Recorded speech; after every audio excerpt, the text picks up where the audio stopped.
ఈ రాష్ట్ర ప్రభుత్వం ఏర్పాటు కావడానికి వీళ్ళు డక్కా ముక్కీలు తిని తిండి లేకుండా వర్షంలో నాని ఎండ లోపల మాడి గత ప్రభుత్వానికి వ్యతిరేకంగా ఆ ప్రభుత్వం అంటే నాకు న్యాయం జరగట్లేదు అని చెప్పేసి ఒక సదుద్దేశంతో ఒక బృహత్తరమైనటువంటి దృక్కోణంతో గత ప్రభుత్వాన్ని పారద్రోలి ప్రస్తుత ప్రభుత్వాన్ని తీసుకొచ్చారు.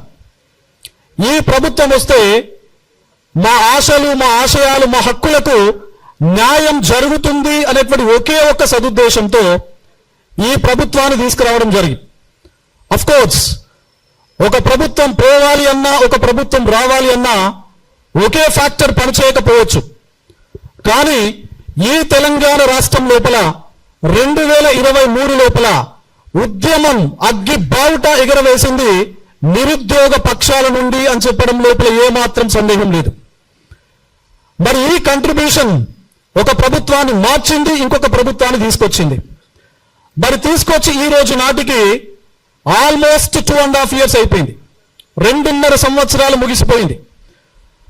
మరి తప్పనిసరిగా నిరుద్యోగుల నుంచి వారి పక్షాన వాళ్ళ హక్కుల కోసం ఇక్కడ కూర్చున్నటువంటి ప్రతి ఒక్క మిత్రుడు ఇప్పటి నుంచి కాదు, గత 10-15 ఏళ్ళు 20 ఏళ్ళ నుంచి వాళ్ళ బాగోగుల కోసం పనిచేయడం జరుగుతూ ఉన్నది. మరి నిరుద్యోగుల వాయిస్ చట్ట సభల లోపల కూడా తప్పనిసరిగా వినిపించాలి అనేటువంటి ఒక లక్ష్యంతో గత సంవత్సరం జరిగినటువంటి Karimnagar, Medak, Nizamabad and Adilabad graduate MLC ఎన్నికల లోపల నేను పోటీ చేయడం జరిగింది. అవుట్ రైట్ గా, అన్కండిషనల్ గా నిరుద్యోగ సమాజం నుంచి నాకు లభించినటువంటి మద్దతు వల్ల 63,000 ఓట్లు ఒక సాదా సీదా వ్యక్తికి, ఒక అసిస్టెంట్ ప్రొఫెసర్ కి అన్ని రావడం అనేది ప్రధాన కారణం. నేనేం చెప్తానంటే గుండె లోతుల నుంచి వీళ్ళందరే అని చెప్పేసి నేను చెప్తా ఉంటా. మరి ఓపిక పట్టాం. సహనం మా హక్కే కాబట్టి, సహనం మా బ్లడ్ లో ఉన్నటువంటి అంశమే కాబట్టి 2.5 ఏళ్ళు ఓపిక సహనంతో చూసాం. నిన్నటికి నిన్న అశోక్ నగర్ వేదికగా వీళ్ళందరితో ఎవరైతే హక్కుల కోసం నిరుద్యోగుల పక్షాన పోరాటం చేయడం జరుగుతుందో వాళ్ళందరి కోసం ఒక చిన్న ఆత్మీయ సమ్మేళనం పెట్టుకున్నామండి. ఒక ఆత్మీయ సమ్మేళనం. It's a kind of get together. కలిసి ఆలోచనలు పంచుకునేటువంటి ఒక వేదిక. ఆ వేదికను అనౌన్స్ చేస్తే పోలీసులతో ఎక్కడికక్కడ అక్రమ అరెస్టులు చేయడం జరిగింది. It is very unfortunate. మనం చదువుతాం, వింటుంటాం, చూస్తుంటాం. భారత రాజ్యాంగ రూపకర్త బాబాసాహెబ్ అంబేద్కర్ గారు చాలా క్రిస్టల్ క్లియర్ ఒక మాట మాట్లాడుతూ ఉంటారు. నిన్న జరిగినటువంటి సంఘటన చూసి ఆ మాట చాలా స్పష్టంగా మీతో నేను పంచుకోవాలనుకుంటున్నా. ఎడ్యుకేట్, ఆర్గనైజ్ అండ్ ఎడ్యుకేట్ అని చెప్పేసి. మరి ఎడ్యుకేషన్ ఆల్రెడీ పూర్తి చేస్తున్నారు వీళ్ళంతా. నోటిఫికేషన్స్ ఇస్తానటువంటి ప్రభుత్వం ఇవ్వకపోవడం వల్ల ఆర్గనైజ్ కావుదాం అని చెప్పేసి అనుకుంటున్నారు. మనమందరం సమీకరించుకుందాం, మన హక్కుల కోసం పోరాడదాం అని చెప్పేసి వీళ్ళందరూ కూడా ఆర్గనైజ్ అయ్యే ప్రయత్నం చేస్తే ఎక్కడికక్కడ మీరు అరెస్ట్ చేస్తారా? ఇదేమైనా దేశద్రోహ చర్య పైన వాళ్ళు మీటింగ్ పెడుతున్నారా? లేదా లా అండ్ ఆర్డర్ ఇష్యూలు క్రియేట్ చేయడానికి మీటింగ్ పెడుతున్నారా? ఆత్మీయ సమ్మేళనానికి కూడా మీరు పోలీసింగ్ యాక్టివిటీతో భారత రాజ్యాంగం లోపల ఉన్నటువంటి ఆర్టికల్ 19 మీరు వైలేట్ చేస్తే ఎవరు సమాధానం చెప్పాలా? వాళ్ళు అడుగుతుంది ఏంది? వాళ్ళకు కావలసినటువంటి ఉద్యోగాల గురించి అడుగుతున్నారు. ఏజ్ రిలాక్సేషన్ గురించి మాట్లాడుతున్నారు. వీటికి సమాధానం చెప్పేటువంటి ధైర్యం మీకు లేదా? మీకు ధైర్యం లేకనే ఇలాంటి పిరికి పంద యాక్టివిటీస్ మీరు నిన్న ఎగ్జిక్యూట్ చేయడం జరిగింది. ఆత్మ న్యూనతా భావం మీ లోపల ఉన్నది. కుట్టిల బుద్ధి వల్ల ఇలాంటి క్రూరమైనటువంటి దారుణమైనటువంటి చర్యలకు ఈ విద్యార్థుల మీద, నిరుద్యోగుల మీద మీరు కేసులు పెడతారా? మొన్నటికి మొన్న దిల్సుఖ్నగర్ లోపల 11 మంది మీద ఎఫ్ఐఆర్లు పెట్టారు. పిల్లల మీద ఎఫ్ఐఆర్లు పెట్టడం ఏంటండి? తెలంగాణ రాష్ట్రం వచ్చినప్పటి నుంచి ఇప్పటి వరకు ఒక స్టూడెంట్ పైన ఎఫ్ఐఆర్ లేదు. కంప్లీట్ గా లాండ్ ఆర్డర్ ఇష్యూ ఇంటెన్షనల్ గా డెలిబరేట్ గా కనుక చేస్తే పెట్టుండొచ్చు గతం లోపల. కానీ వీళ్ళు చేస్తున్నది ఏంటండి, వాళ్ళ హక్కుల కోసం ఫైట్ చేస్తా ఉన్నారు. పోస్టుల సంఖ్య గవర్నమెంట్ చాలా క్లియర్ గా చెప్పింది కదా. డీజీపీ గారు, ప్రస్తుత డీజీపీ గారు చాలా క్లియర్ గా మెన్షన్ చేయడం జరిగింది, 26,000 వేకెన్సీస్ ఉన్నాయి అని చెప్పేసి. ప్రభుత్వం మరొక వైపున 19,000 వేకెన్సీస్ ఉన్నాయని చెప్పేసి ప్రభుత్వం చెప్పింది. మరి మీరు చెప్పినటువంటి అంశాలే కదా అడుగుతున్నది. ఒక మాటతో చెప్పి మళ్ళీ మాట మార్చి 5,000తో నోటిఫికేషన్ ఇస్తాం అని చెప్పేసి చెప్పడం ఏంటి నాన్ సెన్స్. డీజీపీ గారు 26,000 వేకెన్సీస్ అంటారు, ప్రభుత్వ మంత్రులు ఎమ్మెల్యేలు 19,000 వేకెన్సీస్ అంటారు. మరి గవర్నమెంట్ అఫీషియల్ గా ఐడెంటిఫై చేస్తాం మేము. నోటిఫికేషన్ 23వ తారీఖు జూన్ లేదా జూలై 2 నాడు 5,000 వేకెన్సీస్ తో నోటిఫికేషన్ ఇస్తాం అని చెప్పేసి మీరు చెప్పడం ఏంటి? ఇంత కాంట్రాడిక్షన్ ఏంటి? ఇంత స్ప్లిట్ పర్సనాలిటీస్ ఏంటి మీలో? So we are definitely questioning on behalf of unemployed youth in the state of Telangana. మరి ఇప్పటి వరకు జరిగినటువంటి, ప్రస్తుతం జరుగుతున్నటువంటి అంశాలు ఏవైతే ఉన్నాయో, నిన్న మిత్రులు పొద్దున అరెస్ట్ చేసి ఆత్మీయ సమ్మేళనం అంటే కూడా అరెస్ట్ చేసేటువంటి దుర్మార్గమైనటువంటి నీతి మాలినటువంటి చర్య ఇప్పటి వరకు ఈ రాష్ట్రం లోపల జరగలేదు. నిన్న ఉస్మానియా యూనివర్సిటీ లోపల ఉన్నటువంటి పిల్లల్ని అక్కడే అరెస్ట్ చేసి పోలీస్ స్టేషన్ కు తరలించడం జరిగింది. అశోక్ నగర్ లోపల ఉన్నటువంటి పిల్లల్ని ఇక్కడ అరెస్ట్ చేశారు. ముషీరాబాద్ కు తరలించడం జరిగింది. అంబర్పేటకు తరలించడం జరిగింది. ఈ రోజు పొద్దున ఇక్కడ ప్రెస్ మీట్ కూడా రాకుండా దిల్సుఖ్ నగర్ లోపల ఉండేటువంటి ఎస్ఐపిసి కాంపిటేటివ్ ఆస్పిరెంట్స్ ఎవరైతే ఉన్నారో వాళ్ళను అరెస్ట్ చేసి ఇప్పుడు సరూర్ నగర్ పోలీస్ స్టేషన్ లోపల పెట్టడం జరిగింది. ఇది చాలా దారుణం. ఇప్పుడు దిల్సుఖ్ నగర్ ఏదైతే ఎస్ఐపిసి ఉద్యమాన్ని నడుపుతున్నటువంటి ఇంద్ర అనేటువంటి నిరుద్యోగ మిత్రుని ఇప్పుడు అరెస్ట్ చేశారు. ఇదే అబ్బాయిని నిన్న అరెస్ట్ చేశారు.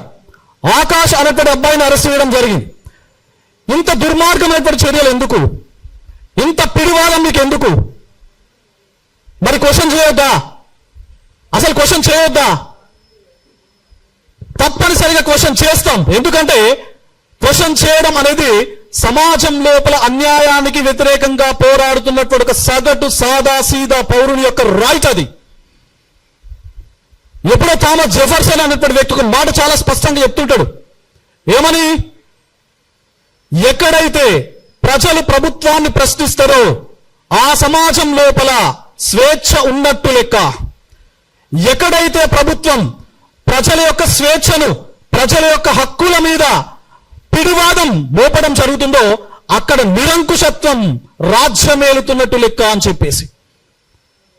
మరి ఇప్పుడు చూస్తున్నటువంటి సంఘటనలు బట్టి చూస్తే ఈ రాష్ట్రం లోపల స్వేచ్ఛ ఉన్నట్లా, ఈ రాష్ట్రం లోపల నిరంకుశత్వం ఉన్నట్లా మనకే అర్థమవుతుంది.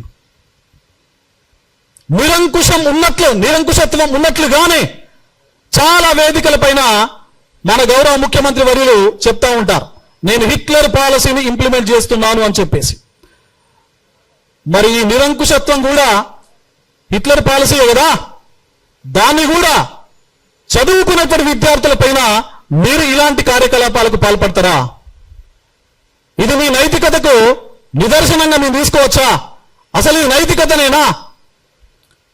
ఇంత దారుణమైనటువంటి సంఘటన జరుగుతుంటే చిన్న పిల్లలండి పాపం. దిల్సుఖ్నగర్లో 11 మెంబర్స్ పైన ఎఫ్ఐఆర్ పెట్టారు. వాళ్ళు ఏదో మీడియా పర్సన్స్ ఉద్యమకారులకు సంబంధించినటువంటి ఇంటర్వ్యూలు తీసుకుంటే ఆ పక్కన పాపం ఛాయ్ తాగడానికి వచ్చినటువంటి వ్యక్తి మీడియా వాళ్ళు వచ్చారు కదా అని చెప్పేసి ఏం మాట్లాడుతున్నారో అని చెప్పేసి చూద్దామని పక్కకు నిలబడితే వాళ్ళని కూడా తీసుకెళ్లి మీరు అరెస్ట్ చేసి ఎఫ్ఐఆర్లు పెడతారా? ఇదేనా ప్రజాప్రభుత్వం అని చెప్పేసి మీరు అధికారంలోకి వచ్చిన తర్వాత చెప్పారు కదా? ఇదేనా ప్రజాప్రభుత్వం? ఇదేనా విద్యార్థుల పైన మీరు చేస్తున్నటువంటి నీతి మాలినటువంటి చర్య? మరి తప్పనిసరిగా అడుగుతాం, అడుగుతూనే ఉంటాం.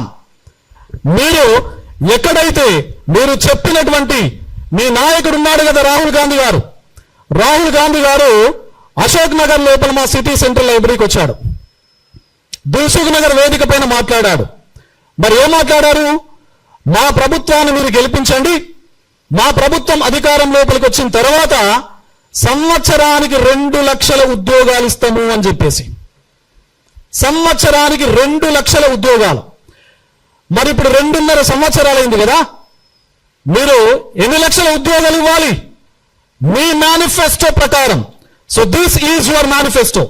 మీరు రూపొందించినటువంటి 420 మేనిఫెస్టో ఏదైతే ఉందో దాని లోపల 9వ పేజీ మీ యూత్ డిక్లరేషన్ గురించి మాట్లాడుతూ ఉంది. మీ రాహుల్ గాంధీ గారు ఇచ్చినటువంటి దాన్ని డాక్యుమెంట్ చేసినటువంటి యూత్ డిక్లరేషన్ గురించి మీ మేనిఫెస్టోలో ఉన్నటువంటి 9వ పేజీ మాట్లాడుతూ ఉన్నది. మీరేం చెప్పారు? 2 లక్షల సంవత్సరానికి ఉద్యోగాలని చెప్పేసి అన్నారు. దీని ప్రకారం మీరు ఈ రోజు నాటికి 2.5 సంవత్సరాలైంది కాబట్టి 2+2+1 5 లక్షల ఉద్యోగాల కల్పన ఇప్పటి వరకు మీరు చేసి ఉండాలి. మరి ఇప్పటి వరకు ఎన్ని చేశారు?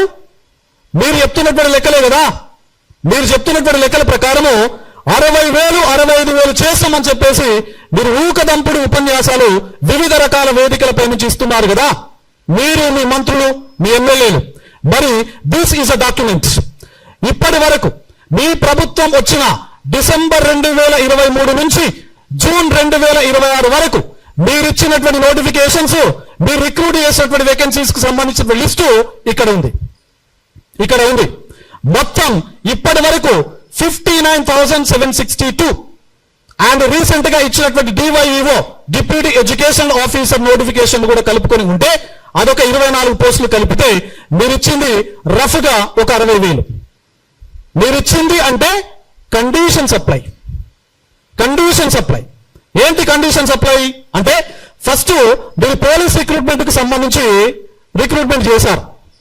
వాళ్ళకి పెద్ద ఎల్బీ స్టేడియం లోపల మీటింగ్ పెట్టి అపాయింట్మెంట్ ఆర్డర్లు ఇచ్చారు.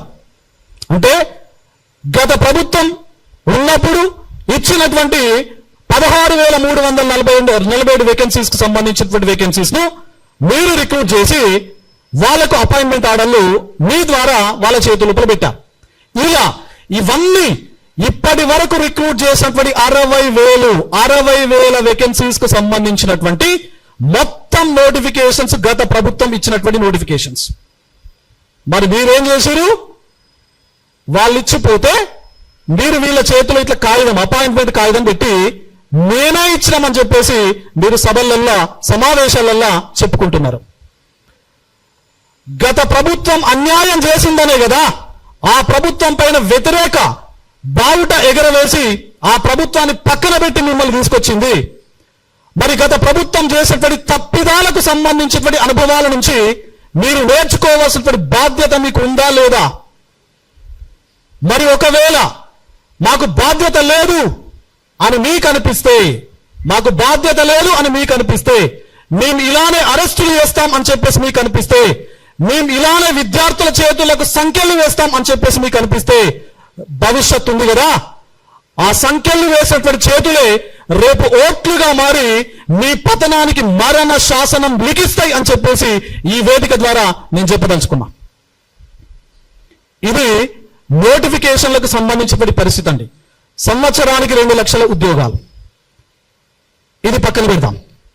ఒకవేళ సంవత్సరానికి 2 లక్షల ఉద్యోగాలతో పాటు నిరుద్యోగ సమాజం బాధలతో ఉంది, కష్టాలతో ఉంది, వాళ్ళు అసలు టైంకు తినట్లేదు, 5 రూపాయల భోజనాన్ని తిని రోజంతా మార్నింగ్ బ్రేక్ఫాస్ట్ లేకుండా మధ్యాహ్నం లైబ్రరీ లోపల పెట్టేటువంటి 5 రూపాయల భోజనాన్ని తిని నైట్ ఏదో బయట టిఫిన్ దొరికితే టిఫిన్ తిని ఇంటికి పోయే ముఖం లేక, ఇంటికి వెళ్తే ఉద్యోగం ఎదురు అని చెప్పేసి అడిగేటువంటి ప్రశ్నలకు బదులివ్వలేక మానసిక వేదనను అనుభవిస్తూ ఇక్కడ చాలంటి బతుకును కొనసాగిస్తూ ఉన్నటువంటి నిరుద్యోగులకు మీరు కేసులతో సమాధానం చెప్తారా? కేసులు పెడతారా? వాళ్ళు ఏం చెప్పాలి సమాధానం? ఇంట్లో ఉద్యోగాల నోటిఫికేషన్ లేదు, మళ్ళీ పైగా దాని మీద కేసులు పెట్టి వాళ్ళకు రేపు ఉద్యోగం వచ్చిన తర్వాత కూడా కేసు పేరుతో వాళ్ళను ఇంటెలిజెన్స్ రిపోర్ట్ లోపల తీసేసే ప్రయత్నమే కదా మీరు చేసేది. ఇది ఎంతవరకు కరెక్ట్? 4,000 రూపాయల ఉద్యోగ భృతి ఇస్తా అన్నారు కదా మీరు, నిరుద్యోగ భృతి. మరి 2.5 ఏళ్ళు అయింది కదా, నోటిఫికేషన్లు ఇస్తలేరు కదా. మరి వీళ్ళు బతకాలి కదా, చదువుకోవాలి కదా, హాస్టల్ ఫీజులు కట్టాలి కదా. మరి ఎక్కడి నుంచి కడతారు వీళ్ళు? నిరుద్యోగ భృతి మీరు ఎందుకు ఇస్తలేరు? నిరుద్యోగ భృతితో పాటు మీరు ఏమన్నారు, ప్రతి ఏడాది టీఎస్పీఎస్సీకి సంబంధించినటువంటి ఏదైతే రిక్రూట్మెంట్ ప్రాసెస్ ఉందో సింగిల్ టైం ఫీజు కట్టండి. మీరు రాయబోయే ప్రతి ఎగ్జామ్కి ఒకటే ఫీజు ఉంటుంది అని చెప్పేసి మీరు చెప్పారు. ఒకే ఫీజు ఉంటుంది అని చెప్పేసి మీరు చెప్పారు కదా. గతం లోపల 200 రూపాయల ఫీజు ఉండేది. గత ప్రభుత్వం ఉన్నప్పుడు 200 రూపాయల ఫీజు ఉండేది ఒక పరీక్ష ఫీజుగా. ఇప్పుడు రీసెంట్ గా కొన్ని నోటిఫికేషన్స్ ఇచ్చారు ఈ government. Deputy educational officer, assistant executive engineer, ఇలాంటి నోటిఫికేషన్లు ఇచ్చి ఫీజు ఎంత పెంచారో తెలుసా అండి? 1000 రూపాయలు చేశారు. 1000 రూపాయలు. అసలు తినడానికే తిండి లేనటువంటి నిరుద్యోగులకి ఉద్యోగ నోటిఫికేషన్ వచ్చింది అని చెప్పేసి అప్లై చేసుకుందామంటే ఆ నోటిఫికేషన్ వెబ్సైట్ ఓపెన్ చేసిన తర్వాత కనబడే ఫీజు అక్షరాల 1000 రూపాయలు. అంటే ఒక అభ్యర్థికి, డిగ్రీ చదివినటువంటి అభ్యర్థికి 3-4 రకాల ఉద్యోగాలకు సంబంధించినటువంటి అప్లికేషన్కు అర్హత ఉంటుంది. మరి అతను అన్నిటికీ అప్లై చేయాలి అంటే 4-5 వేల రూపాయలు వెచ్చించాల్సినటువంటి పరిస్థితి ఉంది. మరి ఇది బేర్ చేసే కండిషన్లో నిరుద్యోగులు ఉన్నారా? మరి దీనికి సమాధానం చెప్పరా? మీరు ఇచ్చినటువంటి హామీయే కదా. ఏమన్నారు? టైటిల్ చూడండి, పారదర్శక ప్రభుత్వ ఉద్యోగ నియామకాలు. పారదర్శక ప్రభుత్వ ఉద్యోగ నియామకాలు. దీన్ని తీసి కిలోమీటర్ దూరం లోపల పాతర పెట్టండి దయచేసి ప్రభుత్వానికి నేను డిమాండ్ చేస్తా ఉన్నా. పారదర్శక, ట్రాన్స్పరెన్సీ అండ్ అకౌంటబిలిటీ అనేటువంటి పదాన్ని వాడడానికి మీకు అర్హత లేదు అని చెప్పేసి నేను ఈ ప్రెస్ మీట్ ద్వారా ప్రభుత్వాన్ని డిమాండ్ చేస్తా ఉన్నా. You just remove this word. మీరు ఈ పదాన్ని తొలగించండి. ఎందుకంటే గ్రూప్ 1 రిక్రూట్మెంట్ లోపల మీరు ఎంత పారదర్శకత ప్రదర్శించారో తెలంగాణ సమాజం మొత్తానికి తెలుసు. మీ పారదర్శకత ఎంత ఉందో తెలంగాణ సమాజానికి మొత్తానికి తెలుసు అని చెప్పేసి నేను చెప్తా ఉన్నా. మరి ఇదిలా ఉంటే మొన్న డిప్యూటీ ఎడ్యుకేషనల్ ఆఫీసర్ రిక్రూట్మెంట్కి సంబంధించినటువంటి నోటిఫికేషన్ ఇచ్చారు. గతం లోపల 2006 లోపల డివైఈఓ నోటిఫికేషన్ వచ్చింది. 2006 లోపల. ఇది 2026, అంటే ఆల్మోస్ట్ 20 సంవత్సరాలు అవుతుంది ఒక నోటిఫికేషన్ వచ్చి. మరి డిప్యూటీ ఎడ్యుకేషనల్ ఆఫీసర్ అవుదాము అనేటువంటి కళలతో, ఆ కోరికలతో, ఆ ఆస్పిరేషన్తో, ఆ ఆశతో ఉన్నటువంటి నిరుద్యోగులకి మీరు ఏజ్ రిలాక్సేషన్ ఇవ్వాలి అనేటువంటి బాధ్యత, ఇంగిత జ్ఞానం, ఆ కామన్ సెన్స్ మీకు లేదా? మీరు రెగ్యులర్గా ఒకవేళ క్యాలెండర్ ఇయర్ ఇచ్చి రెగ్యులర్గా ఆ క్యాలెండర్ ఇయర్ను మీరు గనక ఇంప్లిమెంట్ చేసి ఉంటే మీరు 10 పోస్టులు ఇచ్చినా, ఏజ్ రిలాక్సేషన్ మీరు ఇవ్వకున్నా కూడా మేము ఇక్కడ సభలు, సమావేశాలు, ప్రెస్ మీట్లు మేమే పెట్టాం. 20 సంవత్సరాల తర్వాత వచ్చినటువంటి నోటిఫికేషన్ మీరు ఏజ్ ఇవ్వాల్సినటువంటి పరిస్థితి లేదా మీకు? మొన్న ఒక డాక్యుమెంట్ ఇచ్చారండి, ఒక కాగితం ఇచ్చారు. 1 year ఏజ్ రిలాక్సేషన్ ఇంప్లిమెంట్ చేస్తాం, 1 year లోపల దీనికి సంబంధించినటువంటి వ్యాలిడిటీ ఉంటుంది అని చెప్పేసి. అంటే 1 year లోపల గ్రూప్ 1లు, గ్రూప్ 2లు, గ్రూప్ 3లు, ఇతరత్ర నోటిఫికేషన్స్ అన్ని ఇస్తారా మీరు? ఎందుకండి మీరు 1 year పెట్టడం? అసలు మీకు చిత్తశుద్ధి ఉందా? నిరుద్యోగుల పైన, ఉద్యోగ నోటిఫికేషన్ల పైన, ఏజ్ రిలాక్సేషన్ పైన, నంబర్ ఆఫ్ వేకెన్సీస్ పైన మీకు అసలు చిత్తశుద్ధి ఉందా? మరి చిత్తశుద్ధి లేనప్పుడు మీరు ఫేక్ డాక్యుమెంట్లు ఎందుకు రిలీజ్ చేస్తున్నారు? ఎందుకు సర్క్యులర్లు, జీవోలు ఎందుకు ఇష్యూ చేస్తున్నారు? టీజీపీఎస్సీని మేము రిఫార్మ్స్ చేస్తాం అని చెప్పేసి ఒక పెద్ద స్టేట్మెంట్ ఇచ్చారు. మరి ఇప్పటి వరకు ఏం రిఫార్మ్ చేశారు మీరు టీజీపీఎస్సీని? టీజీపీఎస్సీ లాస్ట్ ఇయర్ సిలబస్ ను మేము మార్చబోతున్నాం.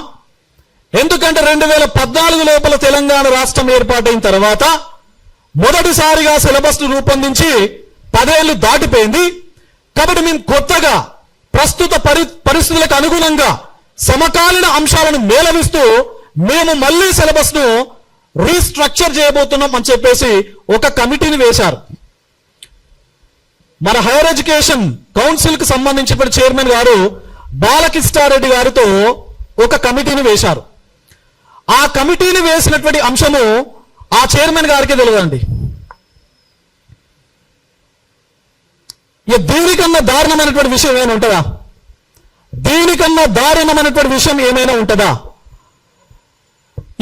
మా పిల్లలు వెళ్ళి బాలకృష్ణారెడ్డి గారు కలిసి సార్ మీరు ఈ కమిటీకి చైర్మన్, సిలబస్ పైన మీ ఆధ్వర్యంలో కమిటీ వేసిరంటే మరి నాకైతే ఏం అఫీషియల్ డాక్యుమెంట్ రాలేదంటాడు ఆయన.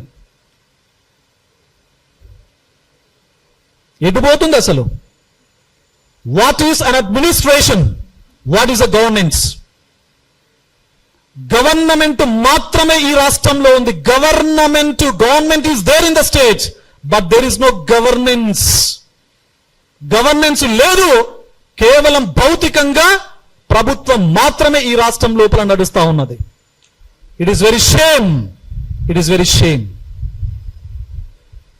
మరి సిలబస్ కమిటీ వేసి మరి ఇప్పుడు డాక్యుమెంట్ వచ్చిందో లేదో నాకు తెలియదు చైర్మన్ గారికి, కానీ మరి వేసి 1 year దాటిపోయింది కదా. మరి ఇప్పటి వరకు ఎన్ని మీటింగ్లు పెట్టారు? సిలబస్ కమిటీ పైన ఎన్ని సమీక్షలు చేశారు? మరి దానికి సంబంధించినటువంటి అవుట్కమ్ ఏంటి? వీళ్ళకు చెప్పాల్సినటువంటి బాధ్యత టీజీపీఎస్సీ పైన లేదా అని చెప్పేసి నేను అడుగుతున్నా. గతంలో బుర్రా వెంకటేశం గారు ఇప్పుడు ఉన్నారు కదా, గతం లోపల పనిచేసినటువంటి టీజీపీఎస్సీ చైర్మన్లు వీళ్ళ సమస్యలు, వీళ్ళ గ్రీవాన్సెస్ ఏవైతే ఉన్నాయో వాటిని రిప్రజెంట్ చేద్దాం టీజీపీఎస్సీకి అని చెప్పేసి ఒక అప్లికేషన్ పట్టుకొని టీజీపీఎస్సీకి వెళ్తే టీజీపీఎస్సీ సెక్రటరీ గారు, టీజీపీఎస్సీ చైర్మన్ గారు గతం లోపల అపాయింట్మెంట్ ఇచ్చి వీళ్ళతో మాట్లాడి వీళ్ళ సమస్యలను విని ఒకవేళ పాసిబిలిటీ ఉంటే ఆ సమస్యలకు సొల్యూషన్ ఇచ్చేవాళ్ళు. మరి ఇప్పుడున్నటువంటి సెక్రటరీ, ఇప్పుడున్నటువంటి చైర్మన్ గారు ఎంతమంది నిరుద్యోగుల సమస్యలు అడ్రస్ చేశారు? ఎంతమందికి అపాయింట్మెంట్ ఇచ్చారు? అపాయింట్మెంట్ అడిగితే మాది రాజ్యాంగబద్ధమైనటువంటి సంస్థ, అసలు మేము గెలవము, మాకు కలవడానికి అవకాశమే లేదు అని చెప్పేసి మీరు చెప్తారా? అట్లా? గతంలో టీజీపీఎస్సీ చైర్మన్లు విద్యార్థులతో డైరెక్ట్ మీటింగ్లు పెట్టారు. మీటింగ్లు పెట్టి గైడ్ చేశారు. మీరు ఇట్లా చదవండి, ఎట్లా చదవండి, నోటిఫికేషన్ ఇట్లా వస్తాయి, ఇన్ని వస్తాయి అని చెప్పేసి. కనీసం సమస్యలను చెప్పుకునేటువంటి అవకాశం కూడా మీకు లేకపోతే, వినకపోతే మీరు మరి ఇది ఎలా ప్రజాస్వామ్యం అవుతుంది? ఇది ఎలా ప్రజాప్రభుత్వం అవుతుంది? కాబట్టి మీడియా మిత్రుల ద్వారా ఈ ప్రభుత్వాన్ని ఒకే డిమాండ్ చేస్తా ఉన్నా. ఆ డిమాండ్లో చాలా అంశాలు ముడిపడి ఉన్నాయి. ఎందుకంటే ఇక్కడ కూర్చున్న వ్యక్తులే కాదు, ప్రతి జిల్లాలో, ప్రతి డివిజన్లో, ప్రతి మండలంలో ఉన్నటువంటి, ప్రతి ఊర్లో ఉన్నటువంటి నిరుద్యోగుల రక్తం మరుగుతా ఉన్నది. రక్తం మరుగుతా ఉన్నది. ఈ సమాజం లోపల నిరుద్యోగ సమాజానికి జరుగుతున్నటువంటి అన్యాయాన్ని చూసి రక్తం మరగకపోతే అసలు ఆ వ్యక్తి పోరాట యోధుడే కాదు. మరి మా రక్తం మరుగుతుంది, మా రక్తం మరుగుతుంది. చెగువారా చెప్పాడు, అన్యాయానికి అనుగుణంగా మన రక్తం మరగకపోతే అసలు మన సమాజంలో పోరాట యోధులమే కాదు అని చెప్పేసి తప్పనిసరిగా ఈ ప్రభుత్వాన్ని మీ ద్వారా నేను డిమాండ్ చేస్తా ఉన్నా. ఏవైతే మీ నోటి మాట ద్వారా, మీ పేపర్ ప్రకటన ద్వారా, మీ సదస్సులు సమావేశాల ద్వారా చెప్పినటువంటి 19,000 వేకెన్సీస్ ఎస్ఐ కానిస్టేబుల్ కు సంబంధించి ఉన్నాయో ఆ వేకెన్సీస్ తో మీరు నోటిఫికేషన్ రిలీజ్ చేయాలా. మేము 5,000 వేకెన్సీస్ తోనే నోటిఫికేషన్ ఇస్తాం. అది 23 జూనో లేదా 2 జూలైయో అని కనుక మీరు ఇస్తే దాని రిపల్షన్ ఈ తెలంగాణ రాష్ట్రం లోపల నిరుద్యోగుల నుంచి ఏ విధంగా ఉంటుందో మీరు చవి చూస్తారు అని చెప్పేసి ఈ మీడియా వేదిక ద్వారా ప్రభుత్వాన్ని నేను హెచ్చరిస్తా ఉన్నా. రెండవది, 2.5 సంవత్సరాలు అయినప్పటి నుంచి మీరు ఎలాంటి ఉద్యోగ నోటిఫికేషన్స్ ఇవ్వలేదు కాబట్టి నిరుద్యోగ పక్షాన నేను ప్రభుత్వాన్ని మళ్ళీ డిమాండ్ చేస్తా ఉన్నా. ఏంటి అంటే, మీరు ఇచ్చినటువంటి ఏదైతే డాక్యుమెంట్ ఉందో జీవో కాపీ, దాన్ని మార్చి మళ్ళీ ఒక కొత్త జీవో ఇవ్వండి. ఏజ్ రిలాక్సేషన్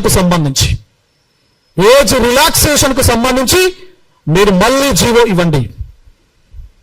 మూడవది, 20 సంవత్సరాల తర్వాత వచ్చినటువంటి డివైఓ నోటిఫికేషన్ ఏదైతే ఉందో దానికి సంబంధించి, అది పోలీస్ పోస్ట్ కాదు కదా, దానికి ఫిజికల్ మెజర్మెంట్స్ లేవు కదా, మరి దానికి ఏజ్ను మరింత పెంచే ప్రయత్నం చేయండి. ఇవన్నీ పక్కన పెడితే అసలు చిన్న చిన్న నోటిఫికేషన్లు డిపార్ట్మెంట్ వారీగా నోటిఫికేషన్లు ఇస్తున్నారు కదా, మరి ఈ రాష్ట్రంలో కొన్ని లక్షల మంది నిరుద్యోగులు వేచి చూస్తున్నటువంటి గ్రూప్ 1, గ్రూప్ 2, గ్రూప్ 3కి సంబంధించినటువంటి క్లారిటీ అసలు మీరు ఎందుకు ఇవ్వట్లేదు? గ్రూప్ 1, గ్రూప్ 2, గ్రూప్ 3కి సంబంధించినటువంటి క్లారిటీ? ఎన్ని వేకెన్సీస్ ఉన్నాయి? ఎప్పుడు నోటిఫికేషన్ రాబోతుంది? పక్క రాష్ట్రం లోపల ఇచ్చారు కదా జాబ్ క్యాలెండర్.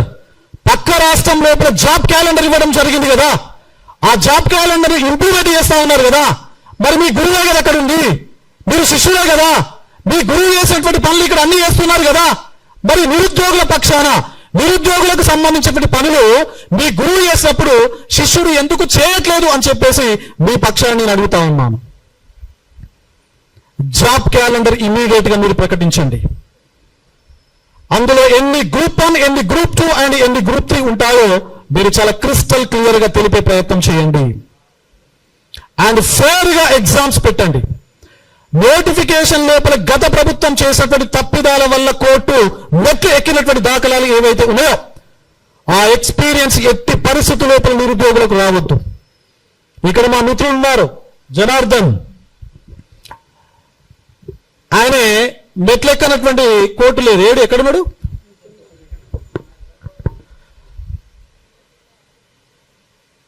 అంటే మీరు ముసుగులతో కూడినటువంటి నోటిఫికేషన్లు ఇచ్చి వీళ్ళని మానసికంగా వేధించి వీళ్ళని కోర్టులకు వెళ్ళేటట్టు చేసి సింగిల్ జడ్జి బెంచ్ వీళ్ళ యొక్క జెన్యూనిటీ చూసి సింగిల్ జడ్జి బెంచ్ ఒక పాజిటివ్ అవుట్కమ్ ఆర్ జడ్జిమెంట్ ఇచ్చిన తర్వాత మళ్ళీ డివిజన్ బెంచ్ కు అప్లై చేసుకొని మీరు దాన్ని మార్చి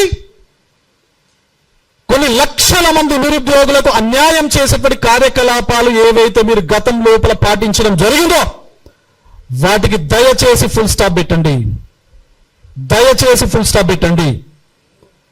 నిరుద్యోగులతో వీలైతే ఒక మీటింగ్ పెట్టండి మీడియా ద్వారా. ప్రభుత్వాన్ని ఇప్పుడు నేను రిక్వెస్ట్ చేస్తా ఉన్నా, ప్రతి సమస్యకు ఒక సొల్యూషన్ ఉంటుంది. త్రూ అ ప్రాపర్ కన్సెన్సస్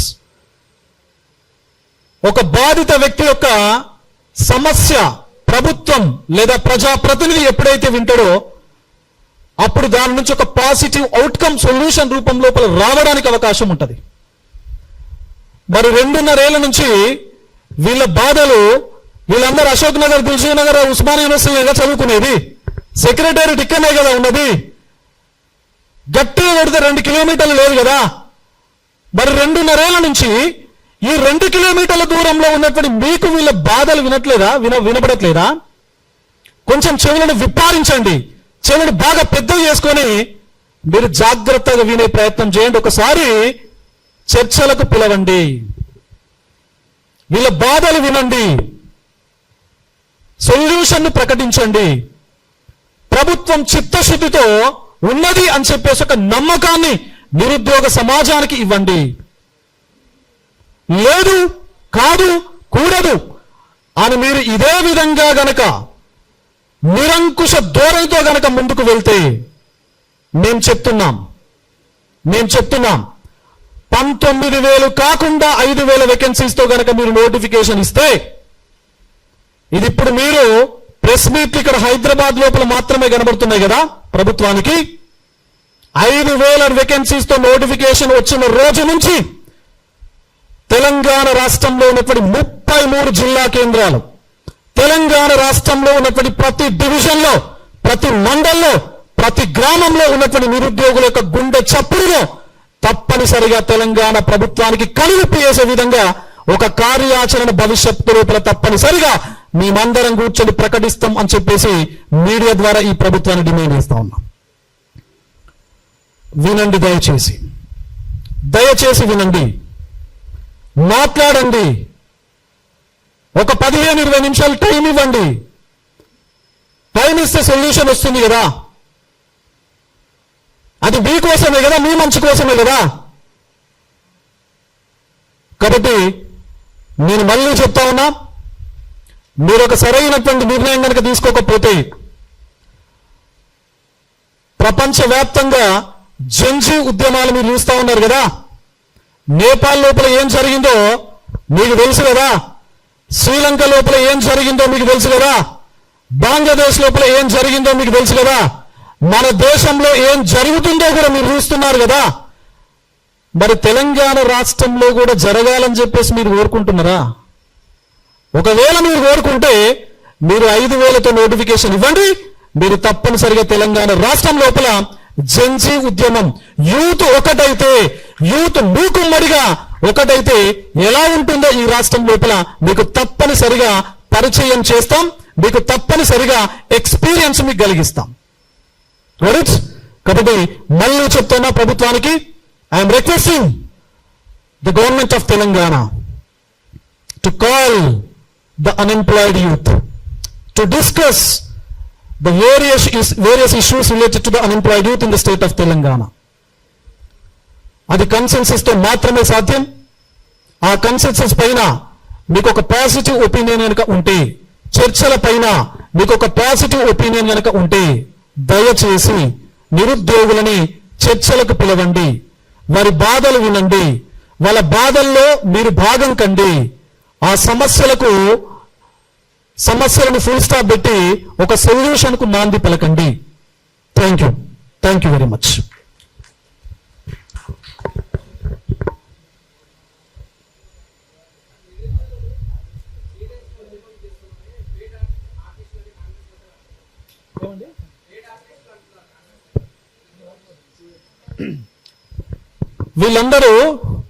వీళ్ళందరూ గతం లోపల ప్రిపేర్ అయ్యి ప్రస్తుతం ప్రిపేర్ అవుతున్నటువంటి competitive aspirants. They are clear cut genuine competitive aspirants. There is no paid artist. నిరుద్యోగులకు పేడ్ ఆర్టిస్టులు ఏందండి? పేడ్ ఆర్టిస్టులు అని చెప్పేసి ఎవరైతే అన్నారో వాళ్ళు పేడ్ ఆర్టిస్టులు.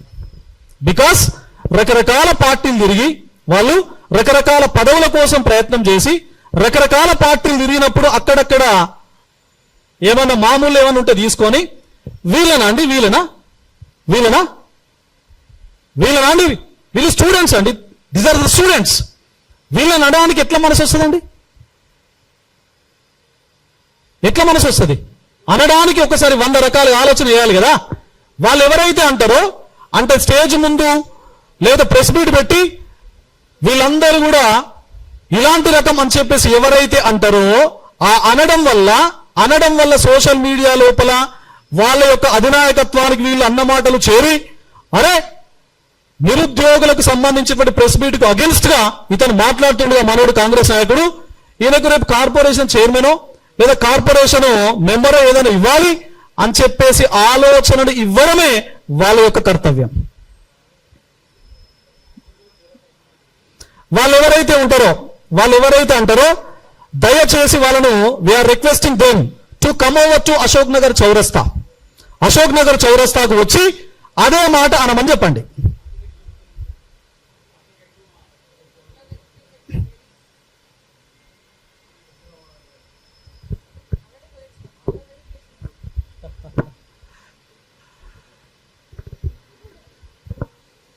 Thank you.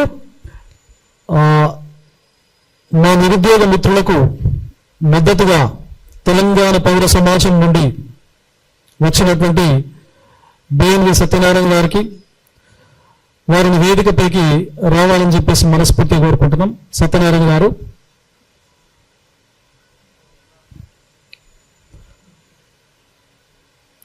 వారు retired professor, higher education council లోపల పనిచేశారు వారు. థ్యాంక్ యూ అండి. Thank you sir. Thank you very much for your valuable time. మీ యొక్క సంపూర్ణ మద్దతు కూడా, అంటే ఒక ఇంటెలెక్చువల్ సపోర్ట్స్ తప్పనిసరిగా విద్యార్థులకు ఎప్పటికైనా ఉంటుందండి, ఎప్పటికైనా ఉంటుంది.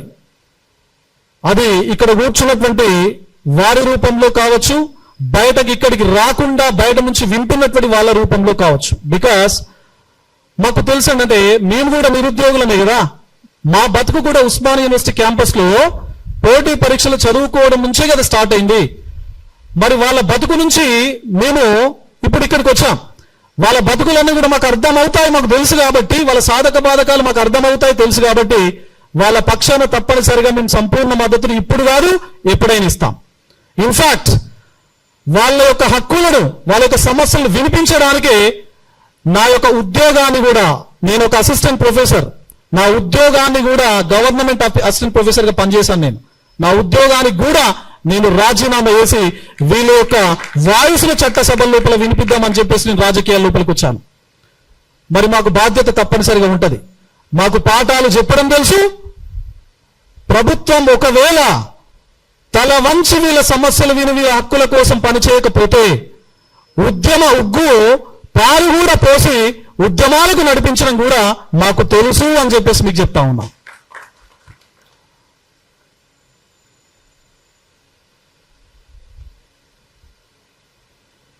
అండ్ ఫైనలీ మరొకసారి మా కోసం అంటే ఎంటైర్ తెలంగాణ నిరుద్యోగ సమాజం కోసం మీ యొక్క విలువైన సమయాన్ని కేటాయించినటువంటి మీడియా మిత్రులందరూ కూడా ప్రత్యేకంగా తెలంగాణ నిరుద్యోగ సేన అనేటువంటి ఒక వేదిక తరఫున భవిష్యత్తు లోపల ఇదే వేదిక నుంచి తప్పనిసరిగా మేము అనుకున్నటువంటి చెప్పినటువంటి డిమాండ్స్ కనుక గవర్నమెంట్ నుంచి రాకపోతే ఒక శక్తిగా నిరుద్యోగులు ఏర్పాటు అవుతారు అని చెప్పేసి ఈ వేదిక నుంచి మేమందరి మాటగా చెప్పదలుచుకున్నాం. అండ్ ప్రభుత్వాలు ఏ విధంగా మారిపోయినాయి అంటే, రైతులు కష్టాల్లో ఉన్నారు అని చెప్పేసి రైతు బంధు ఇస్తున్నారు. రైతు బంధు ఇవ్వకపోతే మాకు ఓట్లు వేయరు, మా ప్రభుత్వాలు పడిపోతాయి అని చెప్పేసి భయపడుతున్నారు. మహిళా సంఘాలు ప్రతి గ్రామంలో ఉన్నాయి. మహిళా సంఘాలకు వాళ్లకు లోన్స్ కానీ వారికి సంబంధించినటువంటి ఫినాన్షియల్ అసిస్టెన్స్ కనుక ఇవ్వకపోతే వాళ్ళు మాకు ఓట్లేయరు, మా ప్రభుత్వం పడిపోతుంది అని చెప్పేసి భయపడుతున్నారు. ఉద్యోగ సంఘాలు ఉన్నాయి. ఉద్యోగ సంఘాల యొక్క పిఆర్సీలు, ఐఆర్లు, డిఏలు, హెచ్ఆర్ఏలు, సర్వీస్ రూల్స్, ట్రాన్స్ఫర్స్, వీటికి సంబంధించినటువంటి క్లియర్ కట్ పాజిటివ్ డిసిషన్ కనుక తీసుకోకపోతే మాకు ఉద్యోగులు సపోర్ట్ చేయరు, మా ప్రభుత్వానికి చెడ్డ పేరు వస్తుంది, మా ప్రభుత్వం గద్దెదిగే అవకాశం ఉంటుంది. ఎందుకంటే రేపు ఎలక్షన్ లోపల డ్యూటీలు చేసేది ఉద్యోగులే కాబట్టి గతం ఎక్స్పీరియన్స్, వాళ్ళ గురువు గారికి గత ఎక్స్పీరియన్స్ ఉంది. ప్రస్తుత ముఖ్యమంత్రి గారి యొక్క గురువు గారికి గతం లోపల ఉద్యోగుల సమస్యలు పట్టించుకోకపోతే ప్రభుత్వాలు మారుతాయి అని చెప్పేసి వాళ్ళ గురువు గారికి ఎక్స్పీరియన్స్ ఉంది. కాబట్టి మరి ప్రస్తుత ముఖ్యమంత్రి కూడా ఉద్యోగ సంఘాలకు ఓట్ల ప్రాతిపదికన ప్రయారిటీ ఇస్తున్నారు. సింగరేణి సమాఖ్య వారికి కూడా ప్రయారిటీ ఇస్తున్నారు. అంటే ఉద్యోగ సంఘాలకు మీరు ప్రయారిటీ ఇస్తారు, రైతులకు ఎలక్షన్ కాంటెక్స్ లోపల ప్రయారిటీ ఇస్తారు, మహిళలకు ఎలక్షన్ కాంటెక్స్ లోపల ప్రయారిటీ ఇస్తారు, సింగరేణి సంఘాలకు ఎలక్షన్స్ కాంటెక్స్ లోపల ప్రయారిటీ ఇస్తారు. మరి ఈ రాష్ట్రంలో టీజీపీఎస్సీ దగ్గర, ఎలక్ట్రిసిటీ బోర్డుల దగ్గర, ట్రాన్స్కో జెన్కో దగ్గర అండ్ ఇండివిజువల్ డిపార్ట్మెంట్స్ దగ్గర 50 లక్షల మంది నిరుద్యోగులకు సంబంధించినటువంటి ఎన్రోల్మెంట్ ఉంది. 50 లక్షల మంది నిరుద్యోగుల ఎన్రోల్మెంట్ ఉంది. మరి 50 లక్షలంటే కేవలం 50 లక్షలు మాత్రమే కాదు, 50 లక్షల నిరుద్యోగ కుటుంబాలు అని చెప్పేసి మీరు గుర్తుపెట్టుకోవాలి. గత ప్రభుత్వం పోయి ప్రస్తుత ప్రభుత్వం రావడానికి ఎంత ఓట్లు కారణమో ఐడియా ఉంది కదండి. మీ ద్వారా రేవంత్ రెడ్డి గారిని, హిట్లర్ రెడ్డి గారికి మీ ద్వారా నేను గుర్తు చేస్తున్నా. గత ప్రభుత్వం పోయి ప్రస్తుత ప్రభుత్వం రావడానికి అక్షరాల 5,40,000 ఓట్లు మాత్రమే కారణం. 5,40,000. మరి నిరుద్యోగులు ఓన్లీ టీజీపీఎస్సీ దగ్గర మాత్రమే ఎన్రోల్ అయినటువంటి నిరుద్యోగులు 35 లక్షలు. మిగతా డిపార్ట్మెంట్స్, జెన్కో, ట్రాన్స్కో, ఎలక్ట్రిసిటీ బోర్డులు మొత్తం కలిపితే 50 లక్షల మంది. మరి 50 లక్షల మంది మీ యొక్క దుందుడుకు స్వభావానికి, మీ నిరంకుశ ధోరణికి వ్యతిరేకంగా ఓటు వేస్తే రిజల్ట్ ఏ విధంగా వస్తుందో మీరు భవిష్యత్తులో చూడాలి అని చెప్పేసి ఆ తాపత్రయం, ఆ ఉత్సుకత గనక మీకుంటే తప్పనిసరిగా నిరుద్యోగులు చూపించడానికి సిద్ధంగా ఉన్నారు అని చెప్పేసి నేను మరొకసారి ఈ ప్రభుత్వాన్ని హెచ్చరిస్తా ఉన్నా. ఆయన ఫైనల్ గా గతం నుంచి ప్రస్తుతం వరకు జిల్లాల్లో, లైబ్రరీలో కూడా చాలా మంది నిరుద్యోగ మిత్రులు పోరాటాలు చేస్తా ఉన్నారు.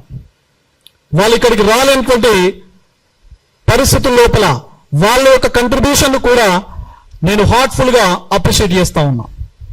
ఆయన్స్ ఇక్కడికి వచ్చి గతం నుంచి ప్రస్తుతం వరకు ఏ చిన్న ఇన్సిడెంట్ జరిగినా పోలీసులు కేసులకు కూడా వెనుదిరగకుండా వాళ్ళ యొక్క వాణిని చాలా స్పష్టంగా వినిపించినటువంటి ఇక్కడ కూర్చున్నటువంటి ప్రతి నిరుద్యోగ మిత్రునికి గుండె లోతుల్లో నుంచి మీ కంట్రిబ్యూషన్ నేను అప్రిషియేట్ చేస్తున్నా. మీ కంట్రిబ్యూషన్, మీ ఎఫర్ట్స్ ఏవైతే ఉన్నాయో భవిష్యత్తు తెలంగాణ నిర్మాణం కోసం, మీ బాగోగుల కోసం తప్పనిసరిగా ఉండాలి అని చెప్పేసి మనస్ఫూర్తిగా కోరుకుంటూ, ప్రభుత్వాన్ని మీరు ఎట్టి పరిస్థితుల లోపల అరెస్టు చేయకండి. ఎవరినైతే అరెస్ట్ చేయడం జరిగిందో వాళ్ళను బేషరతుగా మీరు విడిచిపెట్టండి. ఎందుకంటే మీరు అరెస్ట్ చేసినటువంటి వ్యక్తులు కూడా చాలా చిన్న పిల్లలు. వాళ్ళకు అసలు ఈ ఉద్యమాల యొక్క స్వభావం తెలియనటువంటి వ్యక్తులను కూడా మీరు అరెస్ట్ చేయడం జరిగింది.